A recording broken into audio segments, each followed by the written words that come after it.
nós ainda precisamos estudar um pouco a noção de continuidade. Existe um resultado importante, chama Teorema do Valor Intermediário, que a gente vai ver, e mais algumas propriedades de funções contínuas. Tá? E aí a gente termina o capítulo, essa seção de limites, com limite no infinito e assíntotas. Tá?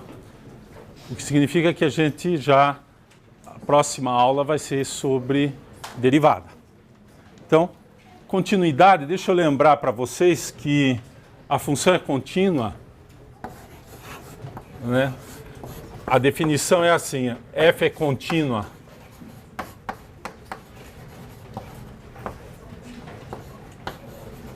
em x0. x0 tem que ser um ponto do domínio de f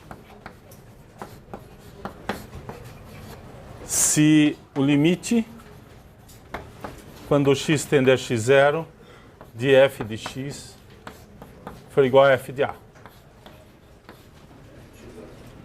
Ou seja, o valor que a gente calcula através do limite, que lembro sempre, não vê o valor da função no ponto A. Ela só vê a tendência nos pontos próximos, quando x tende a x0, né? Não há. Ela não vê o valor de f em x0, vê só os valores próximos. Esse é o limite. E a função tem que estar definida no ponto x0, ela tem o seu valor. Então a gente pede que o limite exista e assuma exatamente o valor da função. Não pode ser outro valor. Ok? As funções contínuas, chamadas funções contínuas, então, nós já vimos que, por exemplo, os polinômios, as funções polinomiais irracionais nos seus domínios são contínuas.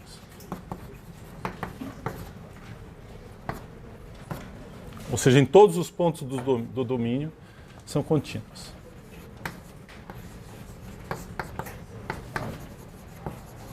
E a razão disso é que o limite dessas funções é o valor da função calculado naquele ponto. Seja um polinômio, seja um quociente de polinômios. A segunda coisa que nós vimos é a composição de função contínua de funções contínuas são contínuas. Isso nós vimos na aula passada.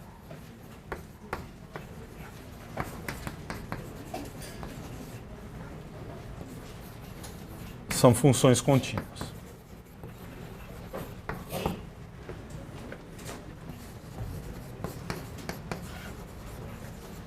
Terceiro, a função inversa de uma função contínua é contínua.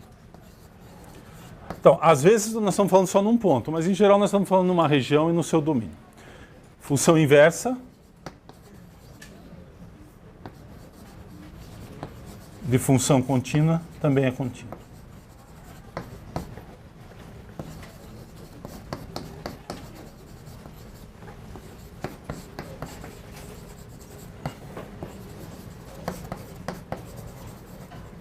Bom, então esses são um começo ali de funções, e isso aqui vem do fato que eu não vou falar, mas se você tiver a soma de duas funções contínuas, ela é contínua, porque o limite da soma é a soma dos limites.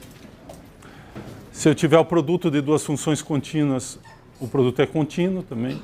Quociente de duas funções contínuas, onde eu posso calcular, né, e o limite do denominador é um número diferente de zero, aquela história toda, também vai ser uma função contínua se ambas forem contínuas. Então, com isso, a gente cria muitas funções contínuas a partir de outras conhecidas. Mas está faltando aqui a gente falar de mais funções. Então, por exemplo, funções trigonométricas e suas inversas.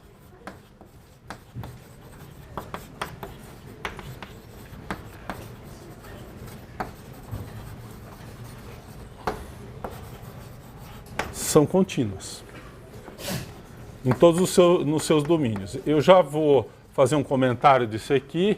É um exercício, na verdade, é uma observação mais um exercício. Então isso aqui vale para seno, cosseno, tangente, cotangente, secante, cossecante, arco tangente, arco cotangente, arco seno, arco cosseno, todas as funções trigonométricas e mais as suas inversas, onde elas estiverem definidas, elas são contínuas. Já faço um comentário sobre isso e sobre essa aqui. Exponenciais em qualquer base e os logaritmos também são contínuos nos seus domínios.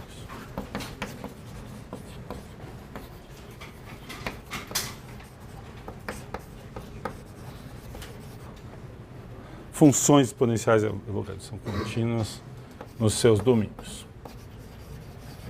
O logaritmo, em geral, ele só é definido para números positivos, né? Nos seus números.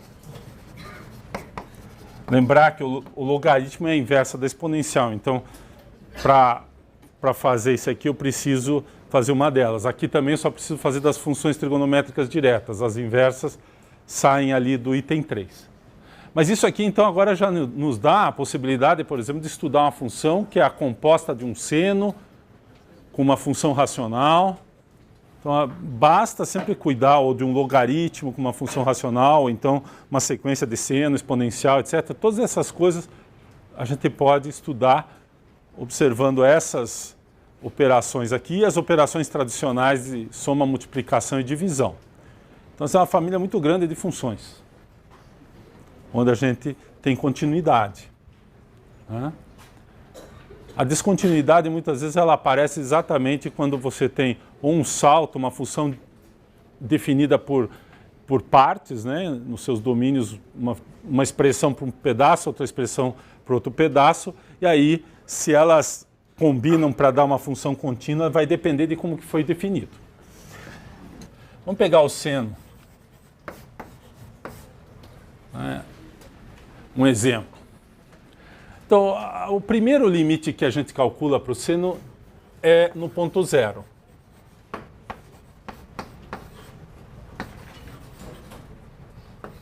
Então, qual é o limite de seno de x quando x tende a zero? Aqui eu vou usar a representação geométrica do seno que vocês estão acostumados, que é da onde vem a definição. A gente pega o círculo trigonométrico. O círculo trigonométrico tem raio 1.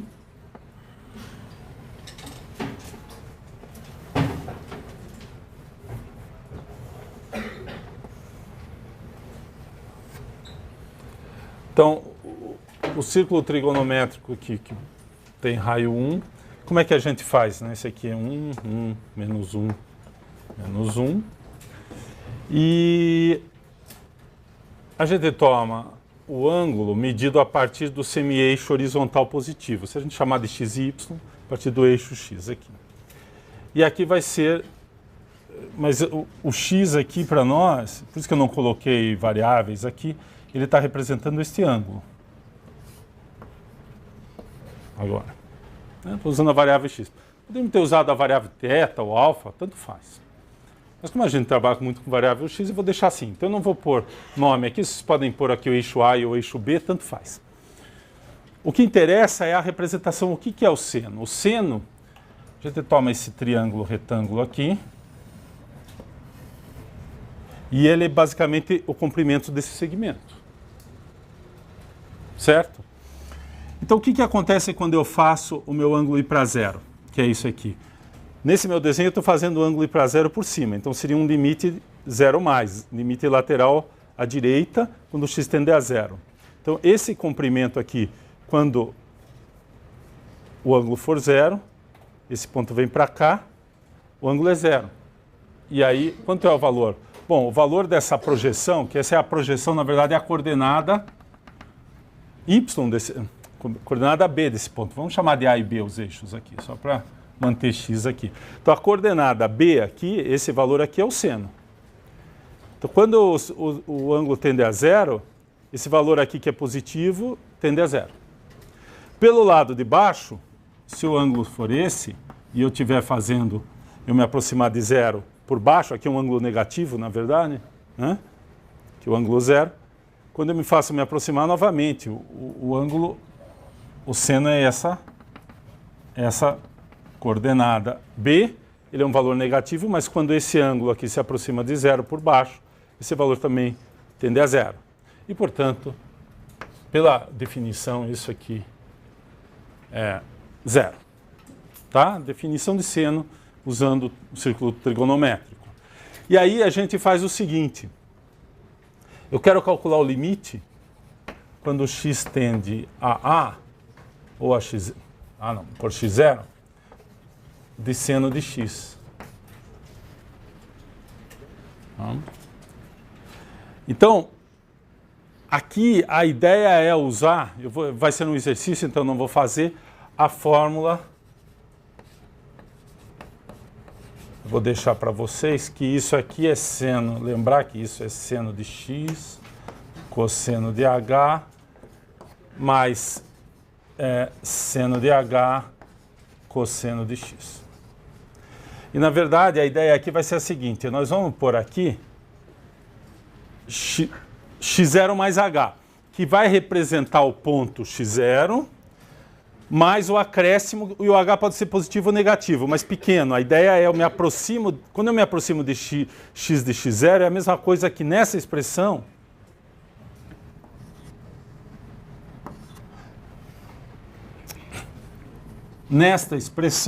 fazer o h tender a zero. Então, na verdade, isso aqui é a mesma coisa que o limite, quando o h tende a zero, de seno de x0 mais h. Essa expressão é a mesma que essa. Isso aqui vale, na verdade, para qualquer função f. Você trabalhar o x tender a x0 é a mesma coisa, quer dizer, o x aqui está se aproximando de x0. Eu pego a diferença e defino x menos x0 como sendo h e substituo na expressão. Essa passagem daqui para cá é fazer x menos x0 igual a h.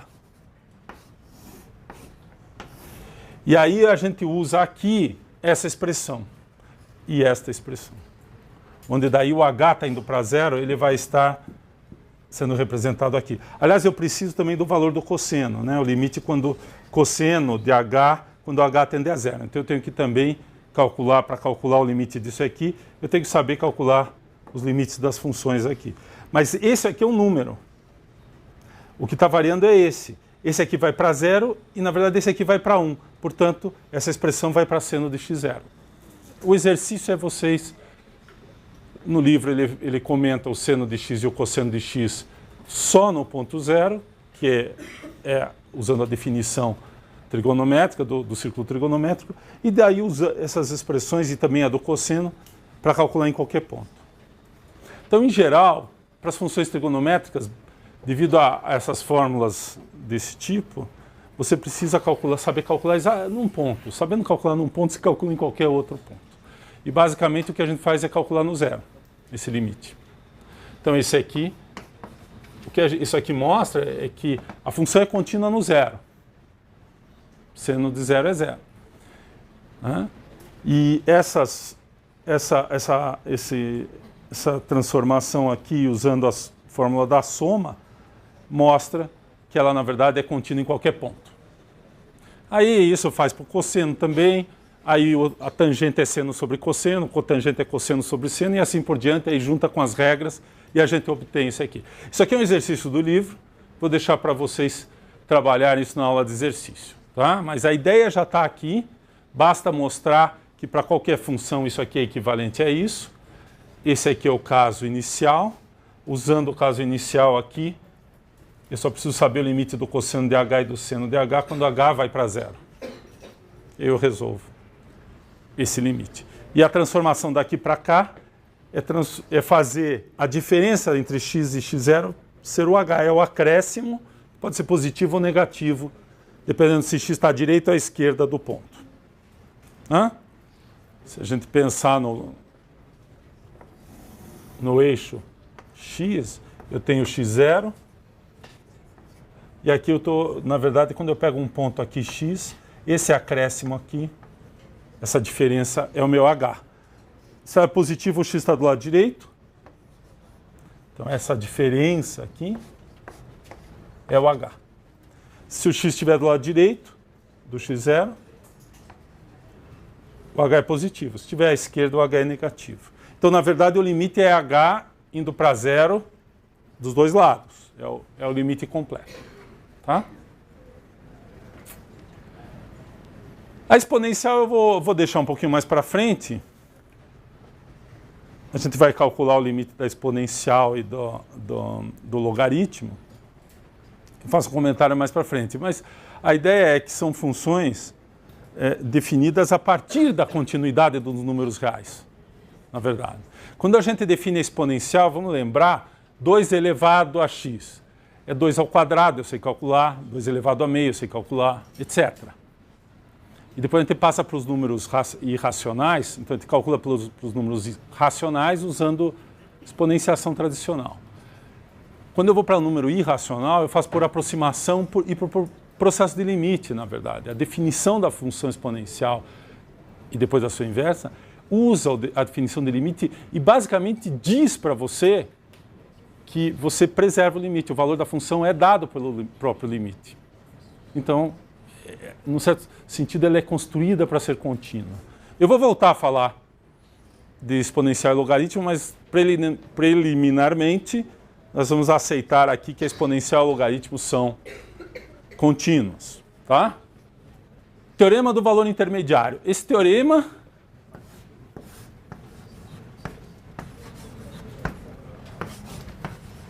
ele basicamente te diz de uma forma um pouco diferente. Aliás, o livro abrevia por TVI. Então, se vocês virem isso aqui, não é um canal de televisão, é o teorema do valor intermediário, certo? O que esse teorema vai dizer para a gente de uma forma um pouco mais organizada é que a função não dá saltos. Então, ele basicamente diz o seguinte, ó, se eu tiver um intervalo, agora vai ser um intervalo, eu vou tomar um intervalo fechado.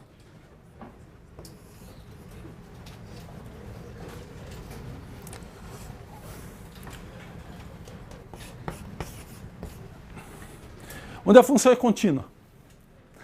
E atenção, aqui entra uma coisa importante, é que nas extremidades, eu não sei se a função é definida fora do intervalo, e para esse teorema, do jeito que eu vou escrever, não interessa. Só interessa de A até B, incluindo A e B. Então, do lado de cá eu vou olhar o limite à direita, e do lado de cá o limite à esquerda, para continuidade. Então, isso que eu vou dizer, f é contínua nesse intervalo. Se ela for contínua numa região maior, e esse é um intervalo fechado dentro dessa região maior, ok. Se uma função é contínua num conjunto, ela é contínua em qualquer subconjunto, pela própria definição. Porque você está restringindo, ela já era contínua em todos os pontos, ela continua contínua nesses pontos. Então, quando eu falar que é contínua no intervalo fechado, isso é uma coisa que a gente vai usar de vez em quando, do ponto de vista de limite, no A, eu tenho assim. Só eu vou fazer uma pequena observação aqui, assim. Se x0 é igual a A, eu tomo o limite quando x tende a A por baixo de f de x e peço que isso seja o f de A. Se for na outra extremidade, x0 igual a B, eu peço que o limite quando x tende a B, desculpe, aqui é por cima, aqui é por baixo, onde eu posso calcular, onde eu estou pedindo. Esse aqui eu quero que seja o f de B. E nos outros pontos eu uso o limite completo, ou seja, se x0 pertence ao intervalo aberto a B, eu peço que o limite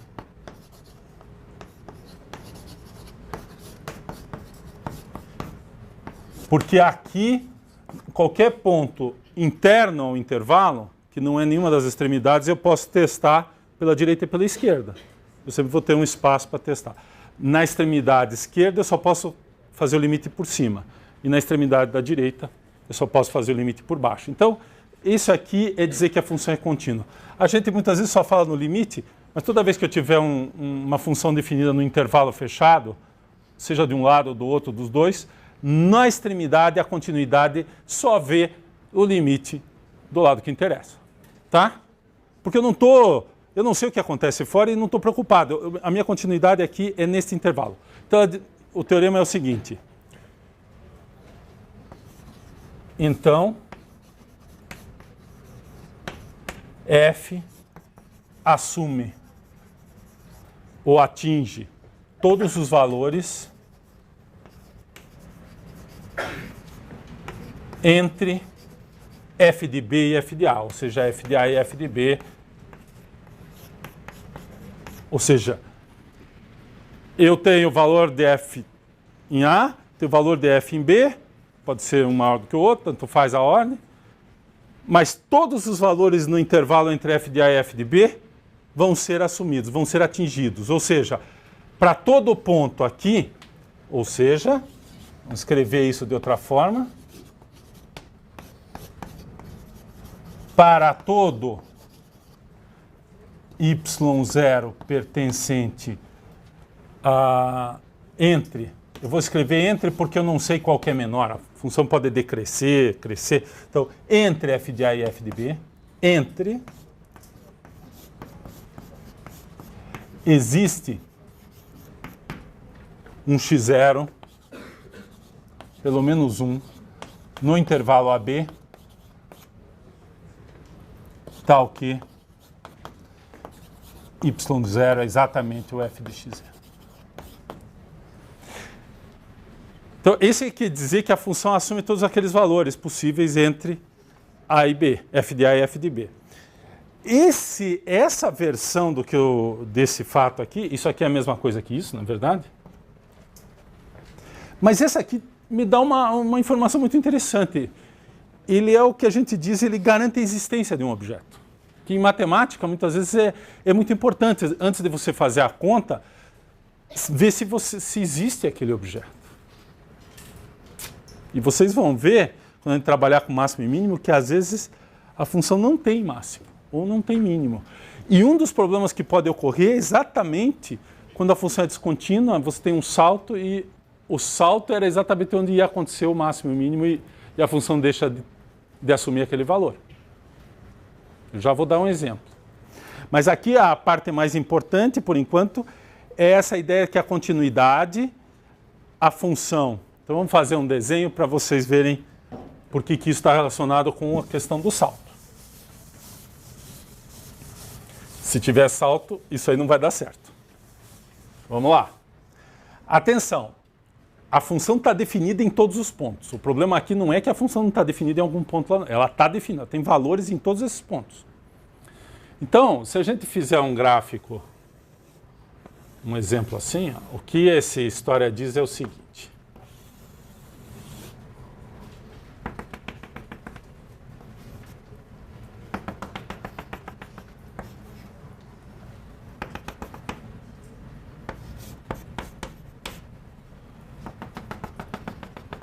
Que ela vai garantir para a gente é assim. Aqui é o intervalo AB.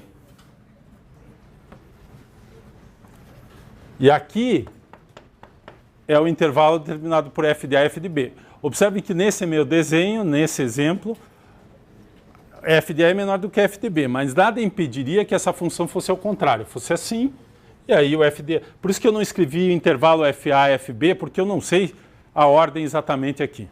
E não é muito importante. Mas o que é importante é o seguinte.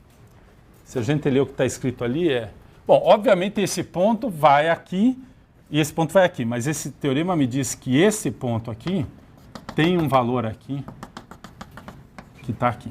Ou seja, eu consigo achar, dado esse y0 aqui em qualquer ponto aqui dentro, vai ter um ponto aqui dentro. E de fato você vai cobrir também aqui todos os pontos, com pontos daqui.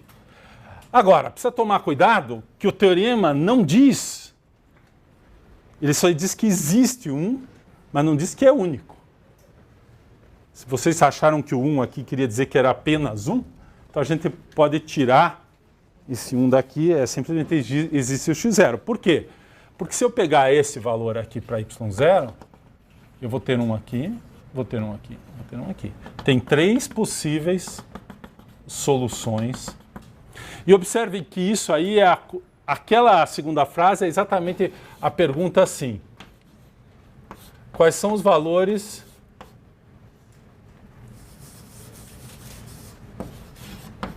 para que valores de x essa equação tem solução. Essa segunda versão aqui disso aqui me diz que essa equação sempre tem solução. Então, o TVI garante que essa equação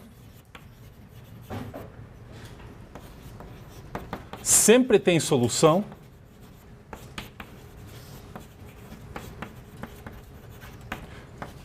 se y0 está entre FDA e FDB. Então, você está dizendo, na verdade, que se calcular o limite numa ponta, o limite na outra ponta, tudo que está no meio é contínuo. Não, ele não diz isso. Ele pede isso.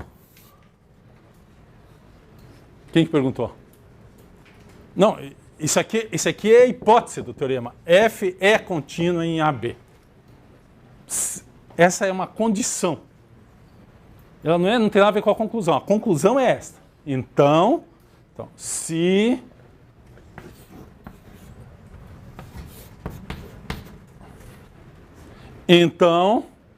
isso ou isso, é a mesma coisa. Isso aqui é hipótese.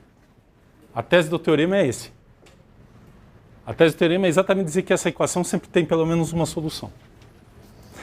Se vocês olharem essa figura, pode acontecer de que um ponto fora ainda cai aqui dentro. Mas isso aí o teorema não pode garantir sempre. É porque a função oscilou. Porque a função poderia sair daqui e ir direto até lá. E aí só teria um valor e só os valores entre FDA e FDB que teriam solução. Então a única coisa que o teorema garante, sem estudar mais a função, é que entre esses valores eu consigo achar uma solução. Da mesma forma, tem valores, se esse é o gráfico, claro que tem valores fora aqui que também tem solução, só que a solução pode cair fora do intervalo AB. Para garantir que ela cai dentro do intervalo AB, eu tenho que ficar aqui. Tenho que pegar pontos entre FDA e FDB. E para esses aqui eu garanto que tem pelo menos uma solução, mas pode ter muitas. Para cada valor de x0, essa equação tem solução. Então, o teorema do valor intermediário, ele é um teorema sobre relacionado com continuidade, mas ele tem uma aplicação extremamente útil, que é localizar equações, raízes, soluções de equações. Onde está a solução dessa equação? Então, eu vou fazer um exemplo. Uma aplicação imediata é exatamente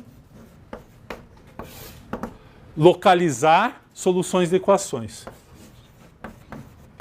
E pode ser aplicado tanto para polinômio quanto para outros tipos de funções. Então, o teorema ele vai dizer o seguinte.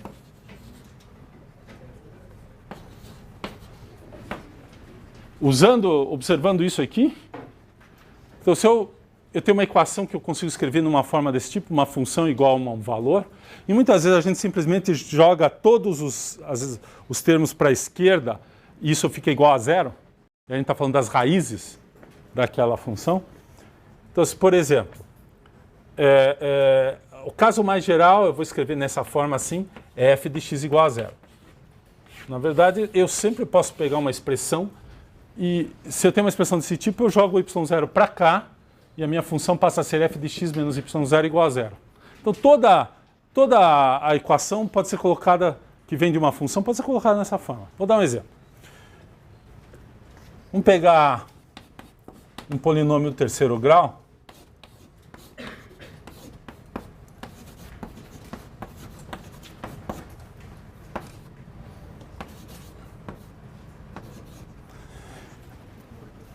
Eu tenho esse polinômio. Então, para cada número... Bom, primeira observação. Esse polinômio, onde ele é contínuo? Qualquer número real. Então, a primeira observação é que eu vou poder pegar qualquer intervalo aqui para fazer minha conta. Que esse aqui é contínuo como função em qualquer ponto.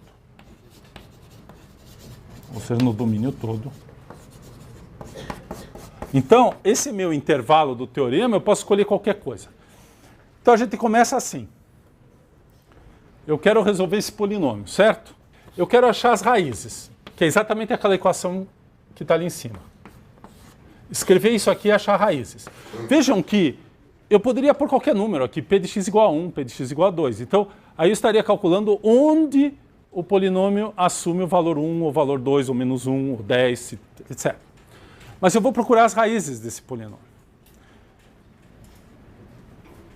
Nós sabemos, assim, vocês talvez tenham ouvido falar, que polinômio de grau 3 sempre tem uma raiz real. Pode ter uma, duas ou três. Vamos ver o que acontece aqui, vamos tentar descobrir essa história aqui, como é que acontece. Vamos ver se a gente consegue descobrir mais coisa do que só uma das raízes. Vamos ver se a gente localiza todas as raízes. Primeira coisa que a gente faz é calcular esse polinômio nos números inteiros. Menos 2, menos 3, 1, 0, 1, 2, 3, etc. Então a gente faz uma tabelinha aqui para ver se ele muda de sinal. Então vamos pegar assim desde menos 3, menos 2, menos 1, 0, 1, 2 e 3. E vamos calcular o valor desse polinômio. Aqui vai ser o x e aqui o p de x. Então, p de menos 3 dá menos 3 ao cubo, que é 27. Menos 27, né? Menos 2 vezes 9. Está com uma cara enorme que vai dar negativo. Menos 3. Menos 3. Nem preciso calcular, esse número é negativo. Só vou pôr o sinal. Só vou pôr o sinal.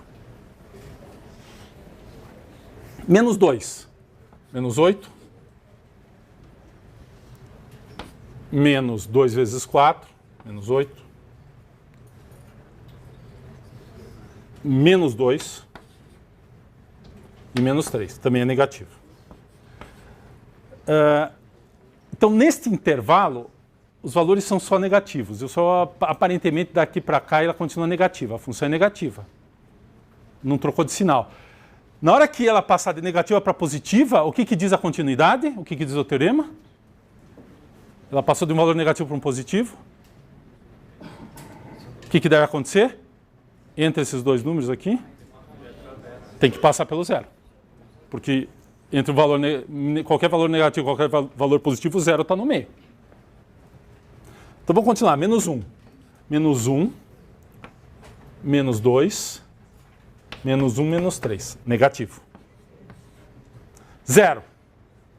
Negativo. Esse é fácil. 0, 0, 0, 0, menos 3. 1. 1. Menos 2. Mais 1. Menos 3. No valor 1 ainda dá negativo, porque dá 5. Dá 2 menos 5. Negativo. 2. 8. Menos 2 vezes 4 dá menos 8. Mais 2 ainda é negativo. E 3? 3 dá 27. Menos 3 vezes 2 dá 18. Aqui nós vamos ter que fazer a conta.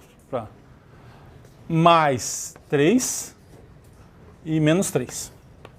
Esse cancela com esse, dá positivo. Então aqui deu positivo. Então, se a gente olha essa tabela, função negativa, negativa, negativa, negativa, negativa, negativa, positiva. Bom, o que a gente pode concluir dessa tabela? O que vocês acham? Entre 2 e 3 tem uma raiz. O que mais que a gente pode concluir? Será que a gente pode concluir mais alguma coisa só olhando essa tabela? Olha, há uma indicação aqui, porque os números aqui, se a gente olhar, eles são negativos e relativamente bastante negativos, e vão aumentando de valor. Então, aparentemente, a função está crescendo aqui. Ela é negativa, mas ela está crescendo. Então, aparentemente, nós estamos numa situação desse tipo, só que não assim. Talvez a gente esteja numa situação, ela faz assim, né? Ela vem negativa, vem aqui, ela cruza aqui entre o 2 e o 3. A escala aqui só para... Bom, polinômio do grau 3 pode fazer uma coisa assim. Mas eu estou suspeitando que esse polinômio do grau 3 não vai fazer isso. Porque a partir do 3 aqui, a não ser que aqui entre o 2 e o 3 ela faça um zigue-zague. Tá, acho que não, os coeficientes são meio grandes. A gente depois vai aprender a fazer isso direitinho, mas está me parecendo que depois que passa do 3, se a gente olha como é que é o polinômio, se você puser 4 aqui, esse cara aqui vai ficando cada vez maior, 4 vezes 4 vezes 4 é 64. Então esses termos aqui, esse aqui domina. Ele vai ficando cada vez maior. Então a função, na verdade essa função me parece que ela é o tempo todo crescente, o que pode acontecer. Você pode ter um polinômio de grau 3 que a função, em nenhum momento ela fica horizontal, ela é sempre estritamente crescente. Nós vamos aprender isso na próxima aula. Nós vamos ter que aprender a derivar. Porque a derivada vai te dizer se existe algum ponto. Quando a gente derivar o polinômio de grau 3, a derivada nós já aprendemos, é a inclinação da reta tangente. Para esse gráfico aqui ficar horizontal em algum ponto, na verdade é a inclinação da reta tangente ficar zero, que é a derivada. Então, na hora que a gente calcular, aprender a calcular as inclinações das retas tangentes ao gráfico desse polinômio, a gente vai saber se tem algum ponto que é zero ou não. A minha suspeita é que não tem. Essa função tem sempre inclinação positiva, ela é estritamente crescente. Então, na hora que ela cruza o zero aqui, não tem mais chance de voltar. Tá? Ou seja, esse é um polinômio de grau 3 que só tem uma raiz real.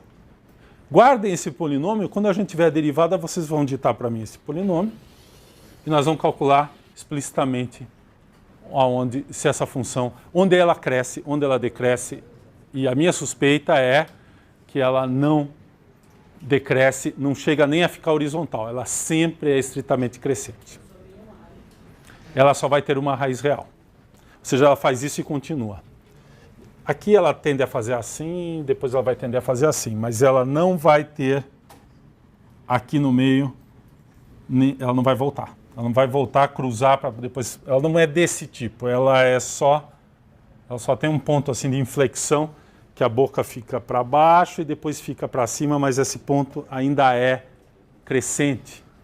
Ele não é como o que está acontecendo aqui. Aqui a inflexão, a boca passa de virada para baixo para virada para cima num ponto que a função está decrescendo. Então ela tem esse comportamento. Um polinômio de grau 3 pode ser desse tipo. Um exemplo típico, por exemplo, é pegar x menos 1 vezes x mais 1 vezes x mais 2. Tem 3 raízes reais e ele vai ter que fazer uma coisa assim. Mas nós podemos continuar a trabalhar um pouco com esse cara aqui. Porque entre 2 e 3 é uma margem de erro muito grande. Qualquer número entre 2 e 3 serve aqui. Então a gente pode continuar essa conta.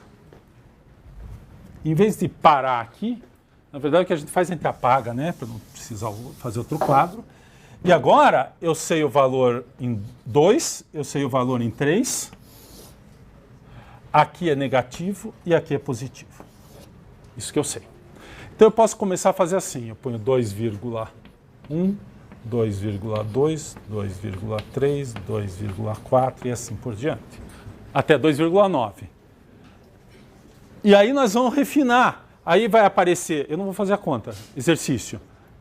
Pega a calculadora, calcula o valor desse polinômio aqui, aqui, aqui, aqui, aqui. Em algum lugar muda de sinal. Pode ser que dê certo e caia exatamente na raiz. Eu tenho minhas dúvidas. Um polinômio desse tipo tem uma cara que a raiz vai ser um número irracional. Então não vai dar um número bonito desse tipo. Mas poderia dar. Então, você substitui esses valores lá, faz a conta, em algum lugar, isso aqui fica negativo, em algum lugar, troca de sinal. E aí passa a ser sempre positivo, que eu acho que vai acontecer isso. Então, agora, em vez de você saber onde está a raiz, que está entre 2 e 3, ou seja, tem uma imprecisão muito grande, você já vai ter uma ideia da raiz com uma diferença de 1/10. Uma vez que você localizou ela entre esses dois pontos, se divide de novo em 10. Então você vai ter a precisão da raiz com 1/100. E repetindo esse processo 3, 4, 5 vezes, cada vez que você dividir o teu intervalo em 10 partes, você... Agora, tem uma técnica mais rápida, porque aqui eu tenho que dividir em 10 partes e calcular 10 números. Então o melhor talvez seja pôr 2,5. Por quê? Porque daí eu já sei se está desse lado ou desse lado. Se der positivo, está desse lado. Se der negativo, está desse. Então eu calculo 2,5. Aí eu calculo, deu aqui, calculo na metade desse intervalo. Deu aqui, calculo na metade. Aí você converge mais rapidamente. Porque aqui eu tenho que calcular 10 valores, 9 na verdade, para localizar. Na hora que eu calculo 1, eu já localizo de um dos lados. Então você vai chegar na precisão de décimo e de centésimo mais rápido dividindo de 2 em 2 o intervalo do que dividindo de 10 e calculando em todos eles. Podem testar isso, vocês vão ver que é isso que vai acontecer.